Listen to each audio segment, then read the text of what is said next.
Well, you spoke several times before about ideological subversion. That is a phrase that I'm afraid some Americans don't fully understand. When the Soviets used the phrase ideological subversion, what do they mean by it? Ideological subversion is the process which is legitimate, overt, and open. You can see it with your own eyes. All you have to do, all American mass media has to do, is to unplug their bananas from their ears, open up their eyes, and they can see it. There is no mystery. There is nothing to do with espionage. I know that espionage intelligence gathering looks more romantic. It sells more deodorants through the advertising, probably. That's why your Hollywood producers are so crazy about James Bond type of thrillers. But in reality, the main emphasis of the KGB is not in the area of intelligence at all. According to my opinion and opinion of many defectors of my caliber, only about 15% of time, money, and manpower is spent on espionage as such. The other 85% is a slow process which we call either ideological subversion or active measures, активные мероприятия in the language of the KGB, or psychological warfare. What it basically means is to change the perception of reality of every American to such an extent that despite of the abundance of information, no one is able to come to sensible conclusions in the interests of defending themselves, their families, their community, and their country. It's a great brainwashing process which goes very slow, and it's divided in four basic stages.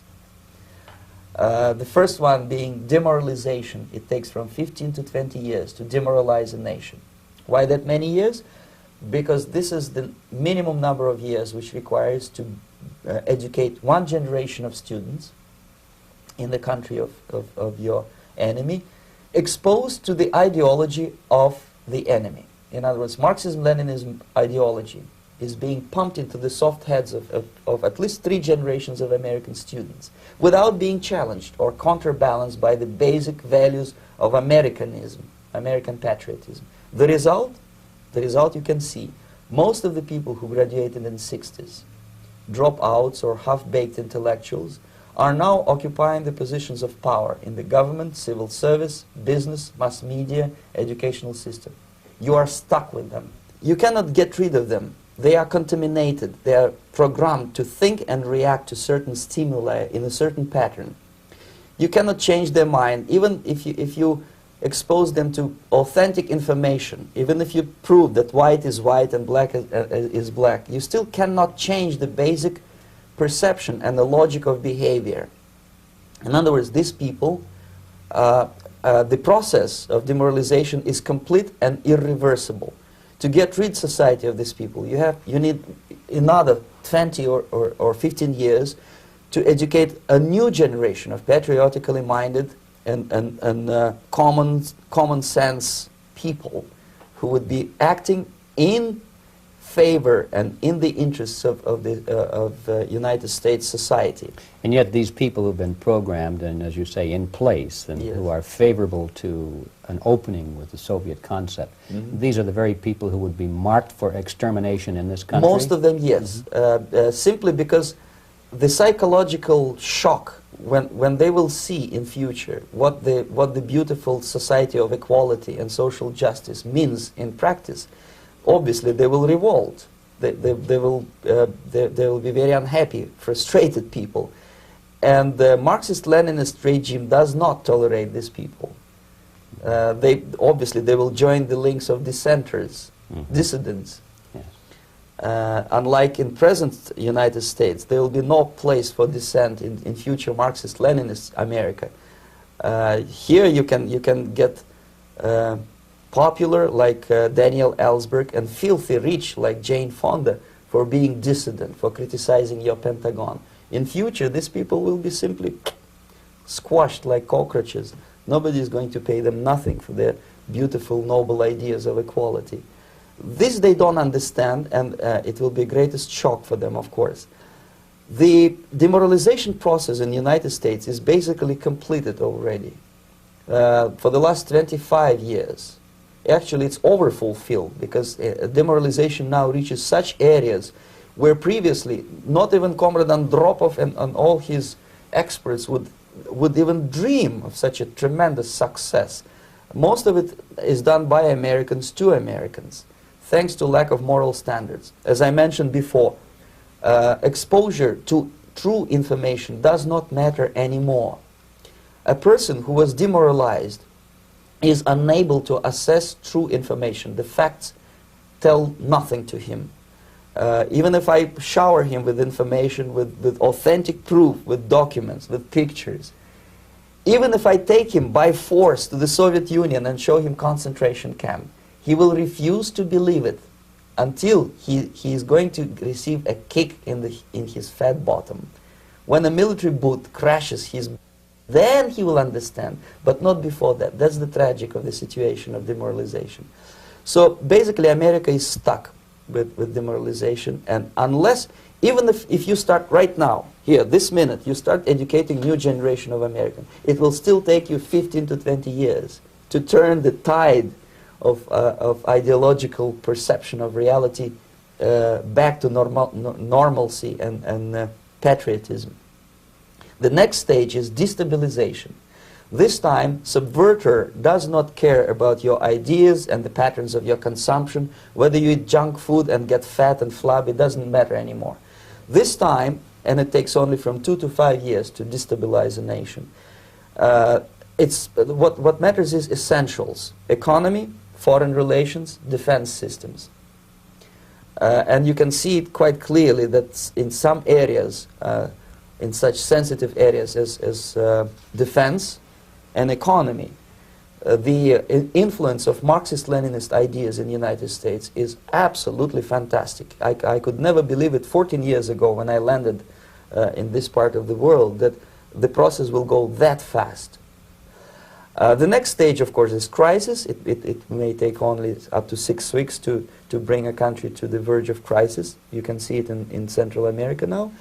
And after crisis, with a violent change of power, structure, and economy, you have so-called the period of normalization. It may last indefinitely.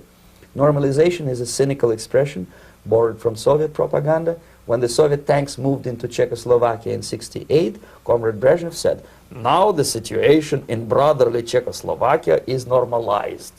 This is what will happen in the United States if you allow all these schmucks to bring the country to crisis, to promise people all kind of goodies and the paradise on earth, to destabilize your economy, to eliminate the principle of free market competition, and to put a big brother government in Washington, D.C., with benevolent dictators like Walter Mondale, who will promise lots of things, never mind whether the promises are fulfillable or not. He will go to Moscow to kiss the bottoms of new generation of Soviet assassins. Never mind. He will create false illusions that the situation is under control. Situation is not under control. Situation is disgustingly out of control. Most of the American politicians, media, and educational system trains another generation of people who think they are living at a peacetime. False.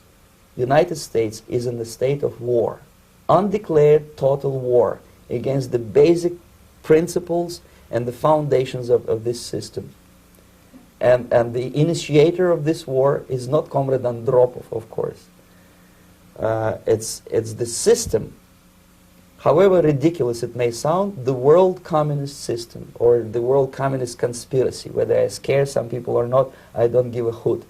If you are not scared by now, nothing can scare you. But you don't have to be paranoid about it.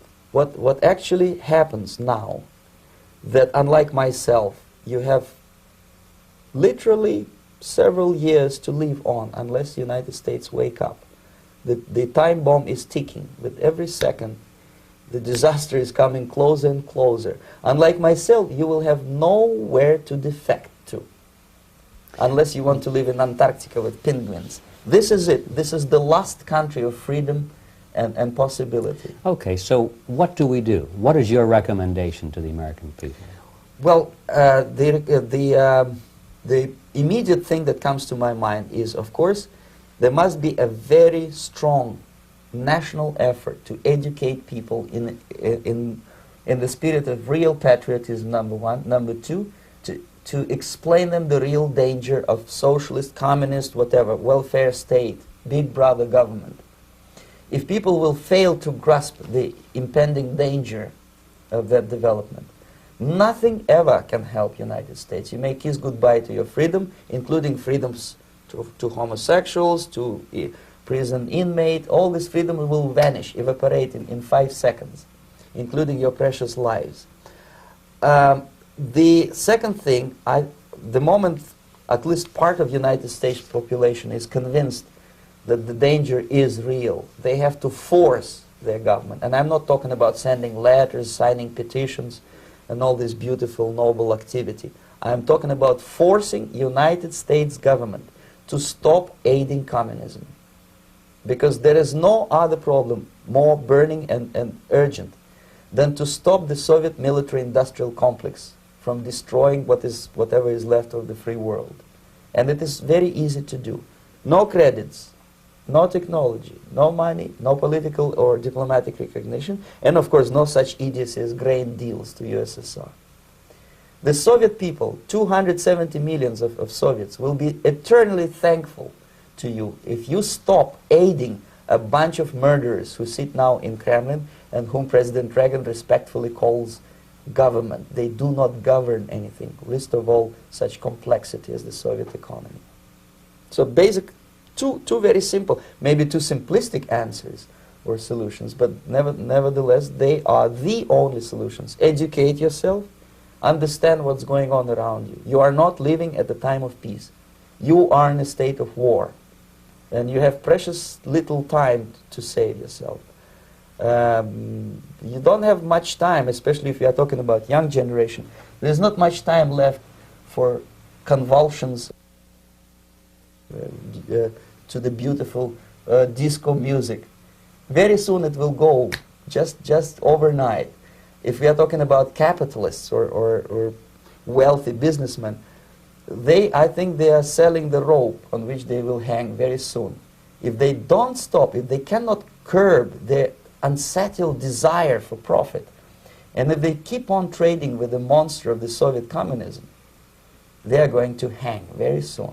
And they will pray to be killed, but unfortunately they will be sent to Alaska probably to manage industry of slaves. It's simplistic. I know it sounds unpleasant. I know Americans don't like to listen to things which are unpleasant. But I have defected not to tell you the stories about such idiocy as microfilm, James Bond type espionage. This is garbage. You don't need any espionage anymore. I have come to talk about survival. It's a question of survival of this system. You may ask me, what is it in for me? Survival, obviously, because unlike, as I said, I am now in your boat. If we sing together, we'll sing beautifully together. There is no other place on this planet to defect to.